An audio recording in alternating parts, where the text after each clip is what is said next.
ఈవిడకి నేను నచ్చలేదనుకుంటా అని అనుకుంటూ కొంచెం రిలీఫ్గా ఫీల్ అయి విశాలంగా స్మైల్ చేసింది సంధ్య. థ్యాంక్ గాడ్ అనుకుంటూ గ్లాస్ని పెదవుల దగ్గరికి తీసుకొచ్చి ఒక సిప్ తీసుకుంది. జ్యూస్ నిజంగానే సూపర్ స్వీట్గా ఉందో లేక భయం తగ్గిపోవడం వల్ల ఇలా అనిపించిందో అనేది ఆమెకు అర్థం కాలేదు. కానీ హాయిగా అనిపించింది.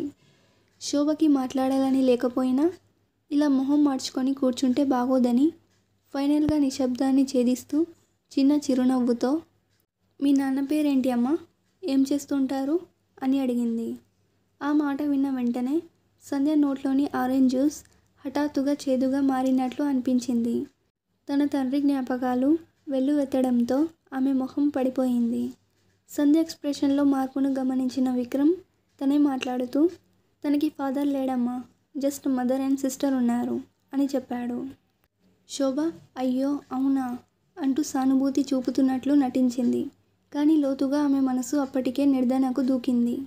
ఇంట్లో మగాడు లేడా, అందుకే ఇది ఇలా బరి తెగించింది, డబ్బున్న వాళ్ళని ట్రాప్ చేస్తుంది అని అనుకుంటూ కొంచెం ముందుకు వంగి, మా కంపెనీలో ఎప్పుడు జాయిన్ అయ్యావమ్మా, ఎన్నేళ్ళయింది, ఏ పోస్ట్లో జాయిన్ అయ్యావు, అండ్ ఎప్పటి నుండి మీరిద్దరూ రిలేషన్లో ఉన్నారు అని ప్రశ్నలతో సంధ్యని ఉక్కిరి బిక్కిరి చేసింది. సంధ్య నర్వస్గా ఫీల్ అవుతూ విక్రమ్ వైపు చూసింది. విక్రమ్ బయటికి ప్రశాంతంగా కనిపించినా అతని కళ్ళు మాత్రం వాళ్ళకి డౌట్ రాకుండా మేనేజ్ చెయ్యి అని హెచ్చరిస్తున్నాయి. సంధ్య కొంచెం తడబడినా పళ్ళు చూపిస్తూ సమాధానం చెప్పింది. నువ్వు రీసెంట్గా జాబ్ రిజైన్ చేసావంట కదా, ఎందుకమ్మా అని అడిగింది శోభ సూటిగా చూస్తూ. సంధ్య వెంటనే కళ్ళు దించుకుంది. ఏం చెప్పాలో తోచలేదు తనకి. టెన్షన్తో ఆమె వేళ్ళు గ్లాస్ చుట్టూ గట్టిగా బిగుసుకున్నాయి. శోభ సంధ్య ప్రతి కదలికను భూతద్దంలో పెట్టి పరిశీలిస్తున్నట్లు పరిశీలిస్తుంది. సంధ్య సోఫాలో ఇబ్బందిగా కదలడం, గుటకలు మింగడం, టెన్షన్ పడడం అన్నీ గమనిస్తూనే ఉంది. ఏంటమ్మా, ఎందుకో టెన్షన్ పడుతున్నట్టున్నావు అని అడిగింది కనుబొమ్మలు పైకి ఎత్తుతూ. సంధ్య గుండెల్లో ఒకసారిగా గుబులు వచ్చేసింది. అయ్యో అలాంటిదేమీ లేదు మేడం, ఏమీ లేదు అని నవ్వేసింది. కానీ అది బలవంతంగా వచ్చిందని స్పష్టంగా అందరికీ కనిపించింది. ఓనో, ఈవిడ నేను టెన్షన్ పడుతున్నానని గమనించింది. టెన్షన్ పడకూడదు, ఈవిడకి డౌట్ రాకూడదు. కామ్ డౌన్ సంధ్య, నార్మల్గా యాక్ట్ చేయి, నార్మల్గా బిహేవ్ చేయి అనుకుంటూ ఓసారి అలా మళ్ళీ విక్రమ్ వైపు చూసింది. కానీ అదే ఆమె పెద్ద తప్పయింది. విక్రమ్ ఫేస్ ఇప్పుడు పూర్తిగా కఠినంగా మారిపోయింది. అతని చూపులో కోపం, అసహనం, హెచ్చరిక అన్నీ కలిపి ఉన్నాయి. అతడిని అలా చూడగానే సంధ్య నుదుటిపై చల్లని చెమటలు పట్టాయి. తన గుండె పగిలేలా కొట్టుకుంటుంది. ఐఎమ్ సారీ, నన్ను క్షమించు అన్నట్టు భయంతో కళ్ళతోనే వేడుకుంటుంది. విక్రమ్ విసురుగా పక్కకి చూస్తాడు. సంధ్య కంగారు పడిపోయింది. వెంటనే అతని చేయి మీద చేయి వేసి క్షమించు ప్లీజ్ అన్నట్టు చూసింది. దాంతో విక్రమ్ మనసు మెల్లిగా కరిగింది. తను కఠినంగా ఉండాలనుకున్నా ఉండలేకపోయాడు. సంధ్య అలా బ్రతిమిలాడడం తనకి గొప్పగా అనిపించింది. ఇట్స్ ఓకే అని కళ్ళతో సైగ చేశాడు. శోభ వాళ్ళిద్దరూ తమ కళ్ళతో ఏదో మాట్లాడుకోవడం గమనిస్తూ వాళ్ళిద్దరినీ మార్చి మార్చి చూస్తూ వాళ్ళ నిశ్శబ్ద మాటలను అర్థం చేసుకోవడానికి ప్రయత్నిస్తుంది. కానీ విఫలమవుతుంది. విక్రమ్ తన దృష్టిని శోభ వైపు మళ్లించాడు. ఆమె ముఖంలో అయోమయం స్పష్టంగా కనిపించడంతో విక్రమ్ చిన్నగా నవ్వుతూ, ఏం లేదు మామ్, మిమ్మల్ని ఫస్ట్ టైం కలిసింది కదా, తను మీకు నచ్చుతుందో లేదో అని కొంచెం టెన్షన్ పడుతుంది అంతే అని చెప్తూ సంధ్య వెనక సోఫా మీద చేయి వేశాడు. అయ్యో, నువ్వు టెన్షన్ పడాల్సిన అవసరం లేదు తల్లి, ఫ్రీగా ఉండు, మేమేమీ మీ ప్రేమకు అడ్డుపడములే. లైఫ్లో విక్రమ్ ఏదైనా మంచి పని చేశాడంటే అది నిన్ను వాడి భాగస్వామిగా ఎంచుకోవడం అని చెప్పాడు ప్రతాప్ నవ్వుతూ. అతని ముఖంలో ఆ స్వచ్ఛమైన చిరునవ్వు చూస్తుంటే సంధ్యకు గిల్టీగా అనిపించింది. మోసం చేస్తున్నట్టు అనిపించింది. తన మనసులో ఉన్న బాధను మాటల్లో చెప్పలేక, క్షమించండి సార్, మీ ఎమోషన్స్తో ఆడుకుంటున్నాను అనుకుంటూ లోపలే బాధపడింది. శోభ తన చేతికి ఉన్న డైమండ్ రింగ్ని అటు ఇటు తిప్పుకుంటూ, నేను అడిగిన ప్రశ్నకి నువ్వు జవాబు చెప్పలేదు సంధ్య, చెప్పు, నీకు జాబ్ రిజైన్ చేయాల్సిన అవసరం ఏమొచ్చింది అని డిమాండ్ చేసింది శోభ. సంధ్య, ఓ గాడ్, ఈవిడేంటి నన్ను ఇలా పీక్కు తింటుంది అనుకుంటూ, ఓ అదా, అది అంటే నేను అప్పుడు అని ఏం చెప్పాలో తెలియక అవస్థ పడుతూ ఉండగా విక్రమ్ మాట్లాడుతూ, నథింగ్ మామ్, మాకు చిన్న గొడవ జరిగింది, ఆ కోపంలోనే తను జాబ్ రిజైన్ చేసింది, అది కూడా ఆ మూమెంట్లో డైరెక్ట్గా నాతో మాట్లాడడం ఇష్టం లేక మేనేజర్తో డాడ్కి కాల్ చేసి మరీ మాట్లాడించింది అని చెప్పి సంధ్యని ఈ ఇబ్బంది నుండి గట్టెక్కించాడు. సంధ్య హమ్మయ్య అని ఊపిరి పీల్చుకునే లోపే, నిన్ను అంతలా కోపం తెప్పించే పని మా వాడు ఏం చేశాడమ్మా అని అడిగి మళ్ళీ స్ట్రెస్ పెంచాడు ప్రతాప్. అతని గొంతు నవ్వుతో నిండి ఉన్నప్పటికీ దాని వెనక నిజమైన క్యూరియాసిటీ ఉంది. దానికి సంధ్య దగ్గర సమాధానం లేక, ఇది కూడా నువ్వే చెప్పవా ప్లీజ్ అన్నట్టు విక్రమ్ వంక చూసింది. అన్నీ నేనే చెప్తే ఇక నువ్వెందుకు దండగా అన్నట్టు విక్రమ్ చిరాకుగా సంధ్యని కిందికి పైకి చూశాడు. కానీ ఒక క్షణం కూడా ఆలోచించకుండా తనే సమాధానం చెప్పాడు. చిన్న మిస్అండర్స్టాండింగ్ జరిగింది లేండి డాడ్. తర్వాత మేమిద్దరం కూర్చొని మాట్లాడుకొని సార్ట్ అవుట్ చేసుకున్నాం. అయినా జరిగిపోయిన దాని గురించి ఇప్పుడు ఎందుకు డాడ్, వదిలేయండి అని చెప్పాడు. విక్రమ్ అసలు ఎందుకు గొడవ పడ్డారో డీటెయిల్స్లో చెప్పలేదు. ఇక ప్రతాప్ ఏమో విక్రమ్కి ఆ మ్యాటర్ షేర్ చేసుకోవడం ఇష్టం లేదేమో. ఎంతైనా ఇది వాళ్ళ పర్సనల్ మ్యాటర్. వాళ్ళు లవర్స్, గొడవలు పడతారు, మళ్ళీ వాళ్ళే బుజ్జగించుకొని మాట్లాడుకుంటారు. మధ్యలో తనకి ఎందుకు అని అనుకొని ఆ టాపిక్ని అక్కడే ఆపేసి, సంధ్య నాకు ఒక చిన్న డౌట్ అమ్మా అని అంటాడు. ఏంటి సార్ అది అని అడుగుతుంది సంధ్య. ప్రతాప్ ఒకసారి విక్రమ్ వైపు వేలు చూపిస్తూ గంభీరంగా, నువ్వు వీడి ఫైల్ ఓపెన్ చేశావా, అన్ని కేసులు చెక్ చేశావా అని అడుగుతాడు. సంధ్య అయోమయంగా, ఏం ఫైల్ సార్ అని అడుగుతుంది. దానికి ప్రతాప్, అదేనమ్మా మా వాడి బ్యాడ్ బాయ్ హిస్టరీ తెలుసా, లేక వీడేమైనా దాచిపెట్టి నీ ముందు గుడ్ బాయ్లా డ్రామాలు ఆడుతున్నాడా అని అడుగుతాడు. సంధ్య విక్రమ్ వైపు చూసి మెల్లిగా తెలుసు అని చెప్తుంది. ప్రతాప్ క్రిమినల్ లాయర్లా, అయితే అన్నీ తెలిసి కూడా లవ్ చేశావా అని అడుగుతాడు.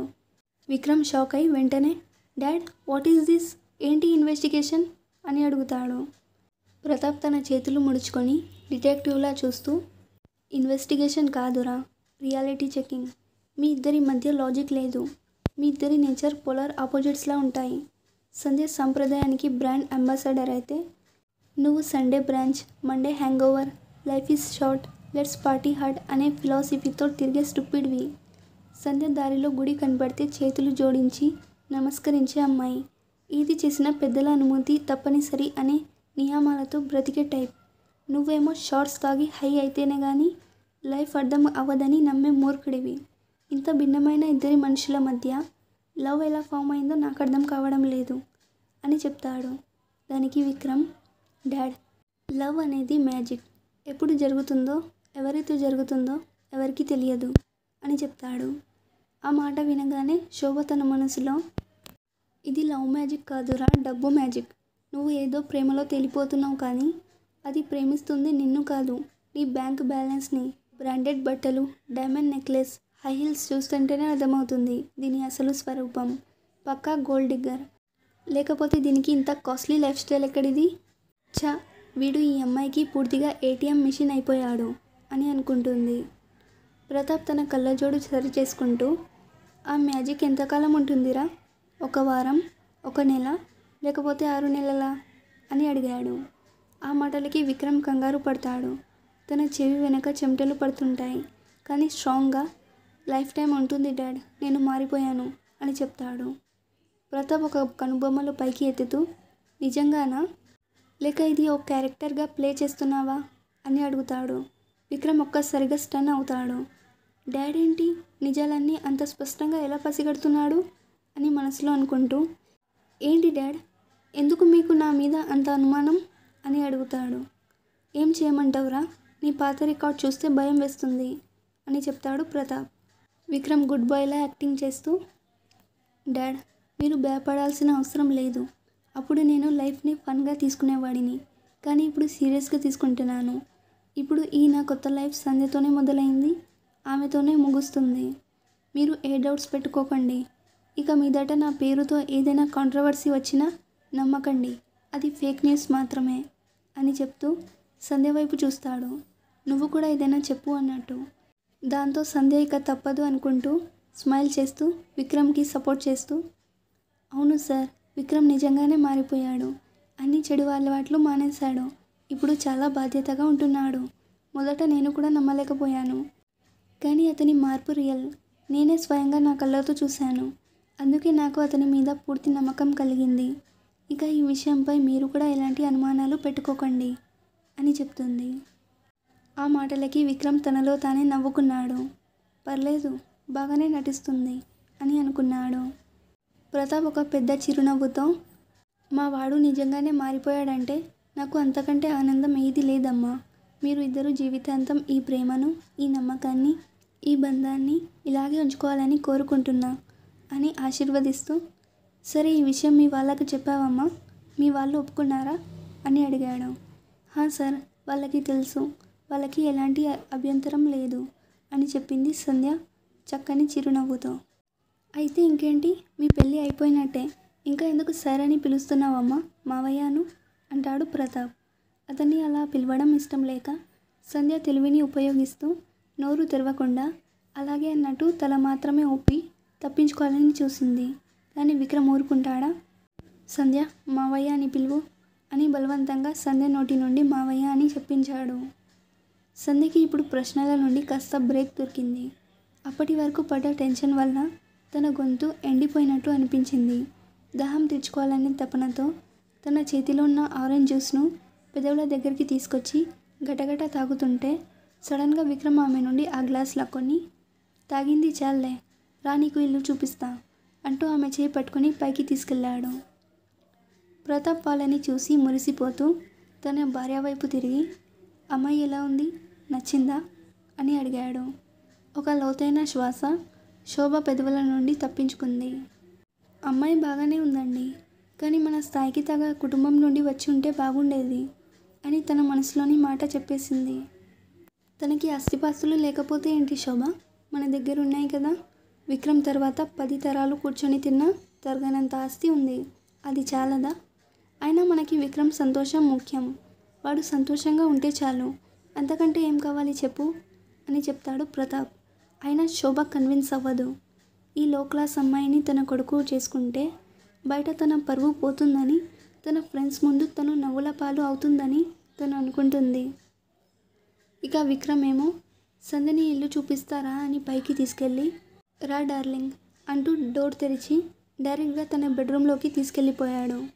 సంధ్య కాళ్ళు లోపలికి అడుగు పెట్టాయి కానీ మనసు మాత్రం వెనక్కి తిరిగి పారిపోవాలని అనుకుంటుంది. ఇదే నా బెడ్రూమ్ అని అనబోయి, కాదు కాదు, ఇదే మన బెడ్రూమ్, ఎలా ఉంది అంటూ అడిగాడు. అతడి గొంతులో వింత గర్వం. సంధ్య ఒకసారి గదిని పరిశీలించింది. బెడ్రూమ్ అని పేరే కానీ అది చాలా పెద్దగా హాల్లా ఉంది. బ్లాక్ కలర్ వాల్స్తో, soft gold touch ceiling, stylish లైట్లతో రిచ్గా ఉంది. గది మధ్యలో ఒక విశాలమైన బెడ్, దాని పక్కన క్రీమ్ కలర్ సోఫా సెట్, ఒక వైపున పెద్ద అద్దం, ఇంకో వైపున స్టైలిష్ కబోర్డ్స్ ఉన్నాయి. ఇంతకు ముందే రూమ్ ఫ్రెషనర్ కొట్టినట్టు రూమ్ అంతా మంచి స్మెల్ వస్తూ ఉంది. ఎలా ఉంది బేబీ అని మళ్ళీ అడిగాడు తన చిరునవ్వును విస్తరించుకుంటూ. బాగానే ఉందన్నట్టు తల ఊపింది సంధ్య. నోనో, అలా డ్రై రియాక్షన్ ఇవ్వకు, నోటితో చెప్పు అన్నాడు విక్రమ్. బాగుంది అని చెప్పింది సంధ్య. విక్రమ్ చుట్టూ చూస్తూ రూమ్ మధ్యలోకి నడిచాడు. బట్ నాకు మాత్రం ఈ రూమ్ నచ్చదు సంధ్య. ఈ రూమ్లోకి అడుగు పెట్టాలన్న మనసు రాదు, కాళ్ళు ముందుకు రావు. ఇంత లగ్జరీ ఉన్నా, బ్రాండెడ్ ఫర్నిచర్ ఉన్నా ఒక్క రూపాయి కూడా వర్త్ కూడా అనిపించదు. అందుకే ఎప్పుడో ఒకసారి వస్తూ ఉంటా ఇంటికి, అంతే అని చెప్తాడు. సంధ్య విని మౌనంగా ఉంటుంది. విక్రమ్ వెనక్కి తిరిగి, ఎందుకు అడగవేంటి, అడుగు అని ఫోర్స్ చేస్తాడు. దాంతో, ఎందుకు నచ్చలేదు, బాగానే ఉంది కదా రూమ్, నీ రేంజ్కి తగ్గట్టుగానే ఉంది కదా అని చెప్తుంది. ఆమె అమాయకాన్ని ఎంజాయ్ చేస్తున్నట్టు నవ్వుతూ ఆమె వైపు నడిచాడు. ఒక్కో అడుగు ఆమె గుండె దడని రెట్టింపు చేసింది. బాగానే ఉంది బేబీ అని అన్నాడు ఆమె మీద వాలుతూ. కానీ ఎలాంటి కిక్ లేదుగా, ఎక్సైట్మెంట్ లేదు, నా కోసం ఎదురు చూసే అమ్మాయి లేదు. నా కోరికలు ఊహలలోనే చచ్చిపోతాయి. ఈ బెడ్ మీద ఒంటరిగా పడుకుంటే ఎంత బోర్ కొడుతుందో తెలుసా అని అన్నాడు. కానీ ఇకపై నువ్వు నా రూమ్లో ఉండబోతున్నావు. సో ఇప్పటి నుంచి ఈ రూమ్ నా ప్లేగ్రౌండ్ అవుతుంది. నువ్వు నా ఫేవరెట్ డాల్ అవుతావు. నా కోరికలను తీర్చడానికి ఎదురు చూస్తూ ఉంటావు. ఈ గదిని నీ అరుపులతో నిండేందుకు రాత్రే కాదు పగలు కూడా ఇంటికి వస్తూ ఉంటా. అండ్ నీకు తెలుసా, ఈ రూమ్ చుట్టూ సౌండ్ ప్రూఫ్ గోడలు ఉన్నాయి. అంటే నీ అరుపులు ఏడుపులు ఎంత గట్టిగున్నా బయట ప్రపంచానికి వినిపించవన్నమాట. ఇంట్రెస్టింగ్ కదా అని చెప్పాడు. అతని కళ్ళల్లో ఒక రకమైన క్రూరమైన ఆనందం. ఆ మాటలు, ఆ చూపులు ఆమె వెన్నుల్లో జలధరింపు పుట్టించకుండా ఉండలేకపోయాయి. ఒక క్షణం కూడా ఆ గదిలో ఉండాలనిపించలేదు. సరే బాగుంది, ఇక వేరే రూమ్స్ కూడా చూద్దాం పద అని అతడి పక్క నుండి బయటికి నడవబోయింది. ఒక అడుగు వేసింది, ఇంకో అడుగు వేసింది. మూడో అడుగుతో తను బయటికి వెళ్ళిపోతుందనుకున్న క్షణంలో అతడి బలమైన వేళ్ళు ఆమె మణికుట్టును పట్టుకొని వెనక్కి లాక్కున్నాయి. ఆమె వెళ్ళి అతడికి అతుక్కుపోయింది. ఎక్కడికి వెళ్తున్నావా? మనకి వేరే రూమ్స్తో పని లేదు, ఈ రూమ్తోనే మనకి చాలా అవసరం ఉంది అని అన్నాడు. ఆ మాటలతో పాటు అతడి వేడి శ్వాస కూడా ఆమె పెదవులకు తాకింది. సంధ్య శరీరంలో ప్రతి నరము గట్టిగా బిగుసుకుంది. అప్పుడే ఒక్కసారిగా ఎవరో తలుపు తట్టారు. దాంతో విక్రమ్ సంధ్య నుండి వెనక్కి జరిగి కమిన్ అని అన్నాడు. సంధ్య అమ్మయ్య అని ఊపిరి పీల్చుకుంది. లోపలికి సంధ్య వయసున్న ఒక అమ్మాయి వచ్చింది. ఆమె చేతిలో ఒక అందమైన ట్రే ఉంది. పైన కట్ చేసిన యాపిల్, ద్రాక్ష, పైనాపిల్, వాటర్ మెలన్, పక్కన వేరుగా 2 టిష్యూ పేపర్స్, ఒక చిన్న స్పూన్ కూడా ఉంది. సార్ మీకోసం మేడం కోసం ఫ్రూట్స్ తీసుకొచ్చాను అని పొలైట్గా చెప్పింది ఆ అమ్మాయి.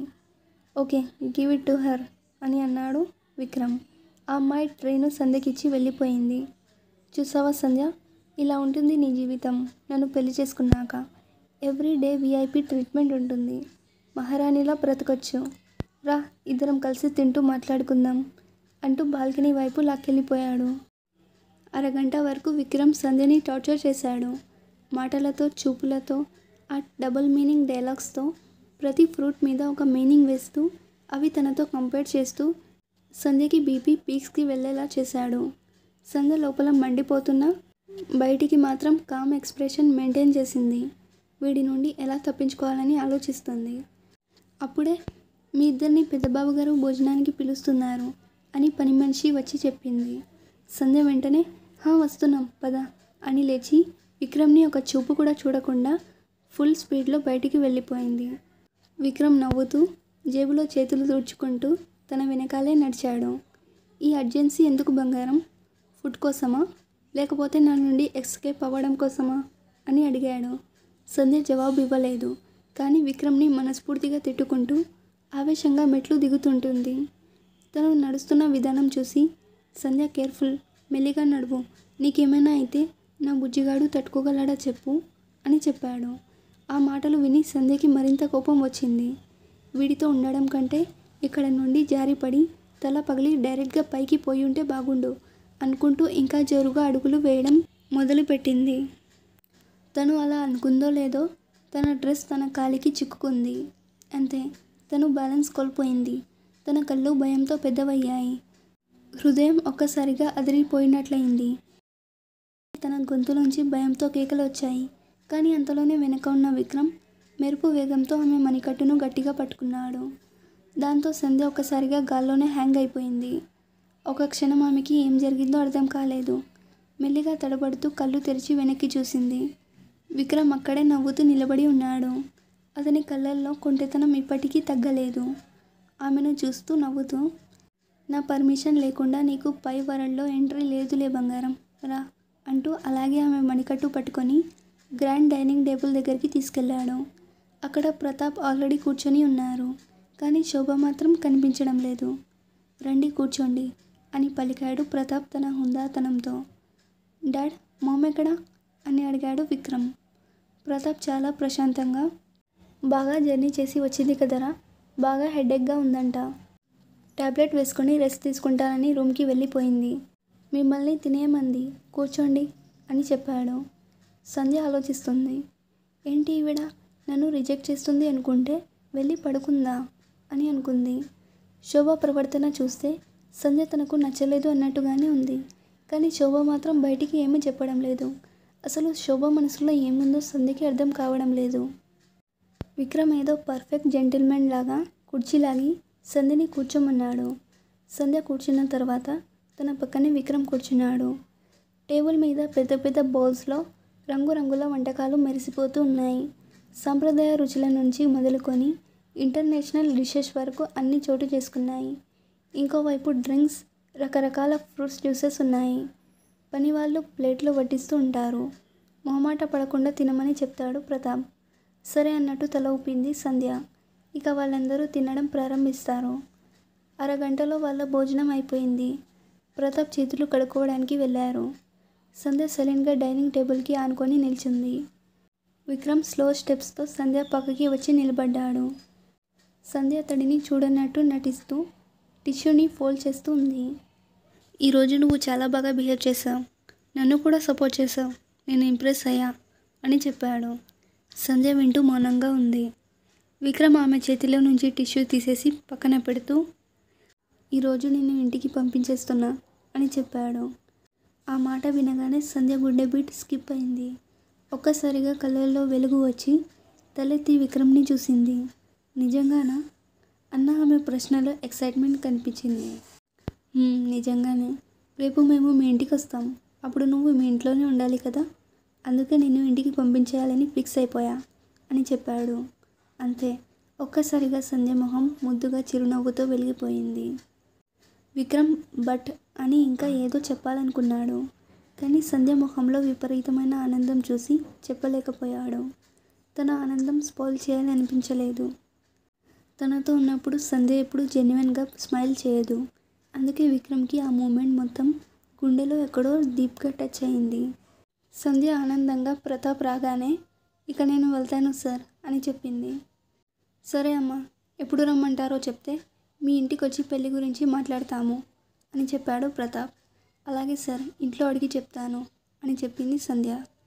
సంధ్యని డ్రాప్ చేసి వస్తాను డాడ్ అని కీస్ తీసుకున్నాడు విక్రమ్. ఇక వాళ్ళు బయలుదేరారు. దారిలో ఉండగా విక్రమ్ ఎవరికో కాల్ చేసి రెడీగా ఉన్నావా, నేను చెప్పింది గుర్తుందిగా, సరే నేను వస్తున్నాను బయటికి రా అని చెప్పి కాల్ కట్ చేశాడు. కానీ సంధ్య అవన్నీ పట్టించుకోలేదు. తన మనసంతా ఇప్పుడు ఇంటికెళ్ళే ఆనందంలో ఉంది. కిటికీ బయటకి చూస్తూ హాయిగా కూర్చుంది. విక్రమ్ డ్రైవ్ చేస్తూ ఆమెని ఒక చూపు చూసి నా నుండి ఫ్రీ అయిపోతున్నావని తెగ సంబరపడుతున్నావు కదా సంధ్య, ఇక ఫైనల్గా ఊపిరి పీల్చుకోవచ్చు. ఎలా ఎస్కేప్ అవ్వాలి, ఎలా నా నుండి పెళ్ళికి బ్రేక్ చేయాలి అని ఆలోచించడానికి ఫుల్ ఛాన్స్ దొరికిందని మనసులో సైలెంట్గా సెలబ్రేషన్ స్టార్ట్ చేశావు కదా అని అన్నాడు. సంధ్య స్మైల్ స్లోగా మాయమైంది. తను విక్రమ్ వైపు తిరిగి అలాంటిదేమీ లేదు అని చెప్పింది. నీ మొహం చూస్తేనే తెలుస్తుందిలే కానీ బంగారం, కలలు కనడం మానేయ్. నిన్ను వదిలేస్తున్నా అంటే నీ పైన కంట్రోల్ వదిలేస్తున్నా అని కాదు అని చెప్పాడు. సంధ్య గుటకలు మింగుతూ అంటే అని అడిగింది. విక్రమ్ కన్ను కొడుతూ కాసేపట్లో నీకే తెలుస్తుందిలే అని అన్నాడు. కారు 15 మినిట్స్ ప్రయాణించిన తర్వాత రోడ్డు పక్కన ఆగింది. అక్కడ ఒక స్లిమ్ అమ్మాయి జీన్స్ టాప్ లూజ్ హెయిర్తో కారు దగ్గరికి వచ్చింది. ఆమె చేతిలో సూట్ కేస్ కూడా ఉంది. హలో సార్ అని విక్రమ్ని పలకరించింది. హలో శృతి అంటూ సంధ్య మీట్ శృతి, తను ఇప్పటి నుంచి మీ ఇంట్లో ఉంటుంది అని చెప్పాడు. సంధ్య అయోమయంగా మా ఇంట్లో ఉంటుందా, ఎందుకు అని అడిగింది. నిన్ను మానిటర్ చేయడానికి అపాయింట్ చేశాను. తను నీ ఇంట్లోనే ఉంటూ నీ ప్రతి కదలికను నాకు చెప్తూ ఉంటుంది. నువ్వు ఏం చేసినా, ఎక్కడికైనా వెళ్ళినా, ఎవరితోనైనా సీక్రెట్గా మాట్లాడినా తను గమనిస్తూ నాకు చెప్తూ ఉంటుంది అని చెప్పాడు. అది విని సంధ్యకి ఓ 5 సెకండ్లు బ్రెయిన్ హ్యాంగ్ అయి మళ్ళీ లోడింగ్ అయింది. ఇది అంతా అవసరమా విక్రమ్, ప్లీజ్ తనని పంపించేయి, నాకు ప్రైవసీ కావాలి, నేను ఏ ప్లాన్స్ వెయ్యను, ప్లీజ్ నన్ను నమ్ము అని చెప్తుంది. అవసరమే సంధ్య, నీ వల్ల నాకు రిస్క్ ఉంది, నువ్వు నా పరిధిలో ఉండడమే బెటర్ అని చెప్పాడు విక్రమ్. సంధ్య కోపంతో ఇది అన్యాయం విక్రమ్, నువ్వు నన్ను ఈ రేంజ్లో కంట్రోల్ చేయాలనుకోవడం చాలా దారుణం అని చెప్తుంది. దానికి విక్రమ్ నువ్వేమనుకున్నా ఇదే ఫైనల్ డెసిషన్. ఇప్పటి నుండి నీ లైఫ్ బిగ్ బాస్ లైఫ్లా ఉంటుంది. కానీ ఒకటే తేడా, నువ్వు ఎలిమినేట్ అవ్వవు కానీ నీ లవర్ అవుతాడు అని చెప్పాడు. ఇక ఆ మాటకి సంధ్య ఏమీ చెప్పలేకపోయింది. శృతి కమ్ సిట్ అన్నాడు విక్రమ్. ఆ అమ్మాయి వెనక్కి వెళ్ళి కూర్చున్నాక విక్రమ్ మళ్ళీ కార్ స్టార్ట్ చేసి ముందుకు తీసుకెళ్లాడు. ఇల్లు దగ్గరికి వచ్చేసరికి తను 4 డేస్ నుండి కనబడకుండా పోయింది. ఇప్పుడు సడన్గా ఈ డ్రెస్లో ఈ కార్లో వచ్చిందంటే ఇరుగు పొరుగు వాళ్ళు ఏమనుకుంటారో అనుకొని కొంచెం దూరంలోనే కార్ ఆపమని చెప్పింది సంధ్య. చూస్తే చూడని నేనేమైనా పరాయివాడినా, నీకు కాబోయే మొగుడినే కదా అని చెప్పాడు విక్రమ్. అది నీకు తెలుసు, నాకు తెలుసు, వాళ్ళకి తెలియదు కదా విక్రమ్, వాళ్ళు తప్పుగా అనుకుంటారు. ప్లీజ్ కార్ ఆపు. ఇక్కడున్న వాళ్ళందరి కళ్ళు చెవులు మా మీదే ఉంటాయి. ఒకటి ఉంటే 4 కల్పించి చెప్తారు. అర్థం చేసుకో అని ఆందోళనగా చెప్తుంది. అయినా విక్రమ్ తన మాట వినకుండా డైరెక్ట్గా సంధ్య ఇంటి గేట్ ముందు వెళ్ళి ఆపాడు. సంధ్య, నువ్వేం చేస్తావో నాకు తెలియదు. రేపు నీ వాళ్ళు ఒక అమ్మాయి తరపున వాళ్ళు అబ్బాయి తరపున వాళ్ళని ఎలాగైతే మర్యాదగా రిసీవ్ చేసుకుంటారో అలా మమ్మల్ని మీరు రిసీవ్ చేసుకోవాలి. ఏమాత్రం వాళ్ళ బిహేవియర్ నాకు నచ్చకపోయినా దాని ఫలితం చాలా తీవ్రంగా ఉంటుంది, గుర్తుపెట్టుకో అని వార్నింగ్ ఇచ్చాడు. సంధ్య అలాగే అన్నట్టు తల ఊపి కిందికి దిగింది. శృతి కూడా దిగిన తర్వాత విక్రమ్ వెళ్ళిపోయాడు. సంధ్య చుట్టూ చూసింది. అప్పటికే 2-3 జత కళ్ళు వాళ్ళనే చూస్తూ కనిపించాయి. చా అని అనుకుంటూ గేట్ తెరిచి లోపలికి వెళ్ళింది. తన వెనకాలే శృతి కూడా వెళ్ళింది. లోపల గోడకు ఆనుకొని ఉన్న సురేఖ గారిని చూసి అమ్మ అని పిలిచింది. సంధ్యని చూడగానే సురేఖ గారు షాక్ అయ్యారు. అమ్మ సంధ్య అంటూ వెంటనే వచ్చి సంధ్యని దగ్గరికి తీసుకొని తనివి తీరా ఏడ్చింది. అలా ఏడుస్తున్న అమ్మని చూసి సంధ్య కూడా కన్నీరు పెట్టుకుంది. నీకేమీ కాలేదు కదా తల్లి, వాడు నిన్నేమైనా అని అంతకు మించి ఏమీ చెప్పలేకపోయింది సురేఖ. లేదు అమ్మ, నాకేమీ కాలేదు, వాడు నన్నేమీ చేయలేదు, నేను సేఫ్గానే వచ్చాను అని చెప్పింది సంధ్య. సురేఖ ఏమో నువ్వున్నావు తండ్రి అని దేవుడిని మొక్కుకుంది. ఇంతలో శృతిని చూసి ఎవరి అమ్మాయి అని అడిగింది. అప్పుడు సంధ్య విక్రమ్ అపాయింట్ చేశాడని, ఈరోజు నుండి ఇక్కడే ఉంటుందని, విక్రమ్ తనని పెళ్లి చేసుకుంటున్నాడని అన్ని విషయాలు చెప్పింది. ఆ రాత్రి వాళ్ళ అమ్మ వడిలోనే నిద్రపోయింది సంధ్య. ఇటు శోభ ఏమో తన బెడ్రూమ్లో ఆలోచిస్తూ ఉంటుంది. ఇప్పుడు ఇషిక వాళ్ళకి ఏం చెప్పాలి, ఏమని మేనేజ్ చేయాలి అనే ఆలోచనలతో ఆమె మనసు పరిగెత్తింది. కొంచెం సేపు అటు ఇటు తిరుగుతూ ఆలోచించి ఇషికకి కాల్ చేసింది. ఇషిక వెంటనే కాల్ లిఫ్ట్ చేసి, హలో ఆంటీ, ఏంటి ఆంటీ ఈరోజు విక్రమ్ వస్తాడు, అందరం కలిసి షాపింగ్కి వెళ్దామని చెప్పారు, కానీ విక్రమ్ రాలేదు, పైగా మీరు కూడా ఇండియాకి వెళ్ళిపోయారంట. మీరు మార్నింగ్ నుంచి కాల్ లిఫ్ట్ చేయకపోయేసరికి డాడీ మీ ఫ్లాట్కి మనుషుల్ని పంపించి ఎంక్వైరీ చేయించారు. మీరు ఇండియాకి వెళ్ళిపోయారని తెలిసింది. ఎందుకు ఆంటీ, ఎందుకు మీరు సడన్గా ఇండియాకి వెళ్ళిపోయారు అని ప్రశ్నల వర్షం కురిపిస్తుంది ఇషిక. శోభ గొంతు సవరించుకొని, ఏం లేదు మా, ఇక్కడ బిజినెస్లో చిన్న ప్రాబ్లం వచ్చింది, దాన్ని చూసుకోవడానికి సడన్గా ఇలా రావాల్సి వచ్చింది అని కవర్ చేసేసింది. అవునా, మరి ఎప్పుడు వస్తారా ఆంటీ, ఎంగేజ్మెంట్కి ఇంకా 5 డేసే ఉన్నాయి, కానీ ఇంకా షాపింగ్ కూడా అవ్వలేదు అని ఆందోళనగా అడిగింది ఇషిక. ఇక్కడ ప్రాబ్లం సాల్వ్ అవ్వగానే అందరం కలిసి తిరిగి వచ్చేస్తామమ్మా, నువ్వేం వరీ కాకు సరేనా, షాపింగ్ ఎంతసేపు చెప్పు, 1 డేలో అయిపోతుంది అని చెప్పింది శోభ. సరే ఆంటీ అని చెప్పి, డిన్నర్ చేశారా ఆంటీ అని అడిగింది. అయిందమ్మా, నువ్వు చేసావా అని అడిగింది శోభ. నేను కూడా ఇప్పుడే చేశాను ఆంటీ, ఏం చేశారు డిన్నర్కి అని అడిగింది ఇషిక. సింపుల్గా రోటీ విత్ చికెన్ ఫ్రైమా, ఏం స్పెషల్ లేదు అని చెప్పింది శోభ. ఇషిక నవ్వుకుంటూ బెడ్ మీద పడిపోయి పిల్లోని గట్టిగా హక్ చేసుకొని కొంచెం సిగ్గుతో ఆంటీ అని సాగదీసింది. చెప్పుమా అంది శోభ. ఏం లేదు ఆంటీ, మిమ్మల్ని అడగడం కొంచెం భయంగా ఉంది, బట్ ఒక చిన్న రిక్వెస్ట్ ఆంటీ అని చెప్పింది. భయం ఎందుకమ్మా, ఏంటో చెప్పు అని అంది శోభ. ఏం లేదు ఆంటీ అని ఆగిపోయి, విక్రమ్ పర్సనల్ నెంబర్ ఇస్తారా అని అడిగింది. శోభ ఫ్రీజ్ అయిపోయింది. ఇషికకి విక్రమ్ నెంబర్ ఇస్తే ఇక అంతే, గేమ్ ఓవర్.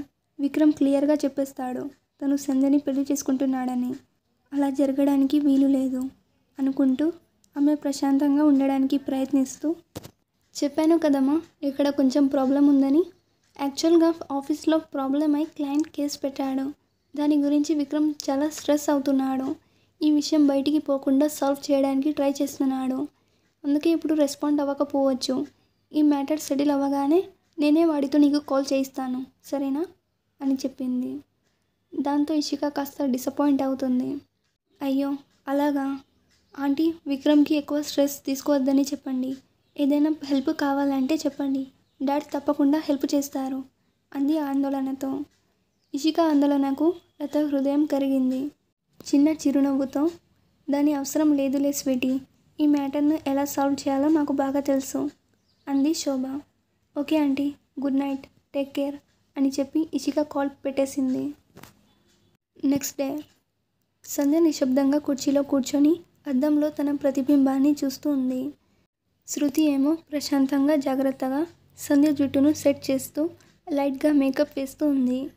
పక్కనే ఉన్న సురేఖ సంధ్యని బాధగా చూస్తూ సంధ్య భుజంపై చేయి వేసింది. నేను ఏం చేయలేకపోతున్నాను తల్లి, నన్ను క్షమించు. నీ జీవితం ఆ రాక్షసుడి చేతుల్లో వెళ్ళిపోతుందని తెలిసినా నేను ఏమీ చేయలేక చూస్తూ ఉండాల్సి వస్తుంది అని కన్నీళ్లతో చెప్పింది. సంధ్య తన భుజం మీద ఉన్న సురేఖ గారి చేయిని గట్టిగా పట్టుకొని, దీంట్లో ఎవరి తప్పు లేదమ్మా, ఇదంతా నా తలరాత, ప్లీజ్ నువ్వు ఇలా బాధపడకు అని చెప్పింది. శృతి బ్రష్ని టేబుల్ మీద పెట్టి చిరాకుతో, ఆంటీ మళ్ళీ ఈ సెంటిమెంట్ డ్రామా స్టార్ట్ చేయకండి ప్లీజ్. కాసేపట్లో విక్రమ్ సార్ ఫ్యామిలీ వస్తారు.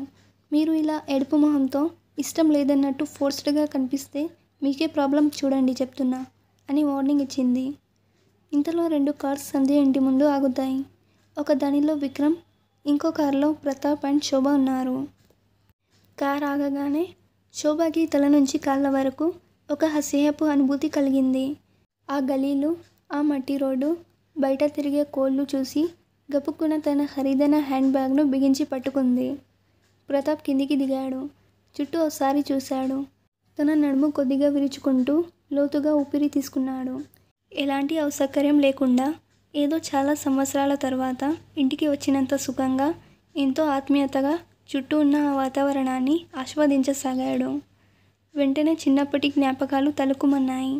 పొలాల్లో పరిగెత్తిన రోజులు, మామిడికాయలు దొంగలించిన సంఘటనలు, కర్రతో టైర్ తోసుకుంటూ ఊరి వీధుల్లో ఆడిన ఆటలు, ఆనాటి అన్ని జ్ఞాపకాలు పునర్జన్మ పొందినట్టు అతని మనసులోకి వచ్చాయి. ఇంతలో విక్రమ్ కార్ దిగి పంతులు గారిని కాల్ చేసి ఎక్కడున్నారో అడుగుతాడు. దగ్గరలోనే ఉన్నానని పంతులు గారు చెప్తారు.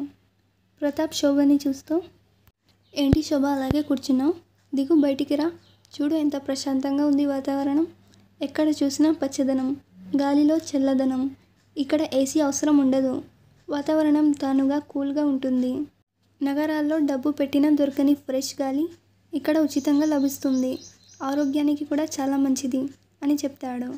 శోభ మొహం చిట్లించి, ఫ్రెష్ ఎయిరా, నాకైతే పశువుల దుర్వాసన, దుమ్ము, చెత్త కుప్పల నుంచి ఎగురొచ్చిన చెత్త అన్నీ కలిపి ఏదో స్పెషల్ వర్షన్ కాలుష్యంలా అనిపిస్తుంది.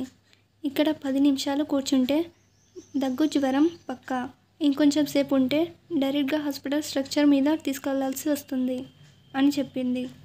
ప్రతాప్ నవ్వుతూ, కాలుష్యమా, హా, నువ్వు రోజు కార్ల పొగలలో, ఫ్యాక్టరీల దుమ్ములలో ఊపిరి పీల్చుకోవడం అలవాటైంది కదా, అందుకే ఇక్కడి స్వచ్ఛమైన గాలి నీకు పడడం లేదులే అని ఎగతాళిగా చెప్తాడు. అప్పుడే పంతులు గారు వస్తారు. పంతులు గారితో కలిసి విక్రమ్ దగ్గరికి వస్తాడు.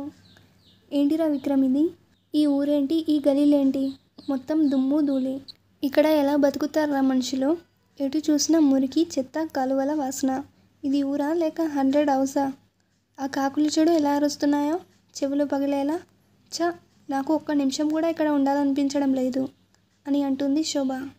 ప్రతాప్ చలాకీగా, కాకులు అరిస్తే నీకు ఇబ్బందిగా అనిపిస్తుంది, కానీ నగరాల్లో హారన్ మోగించుకుంటూ వెళ్ళే ట్రాఫిక్ మాత్రం మ్యూజిక్లా అనిపిస్తుంది కదా అని అన్నాడు.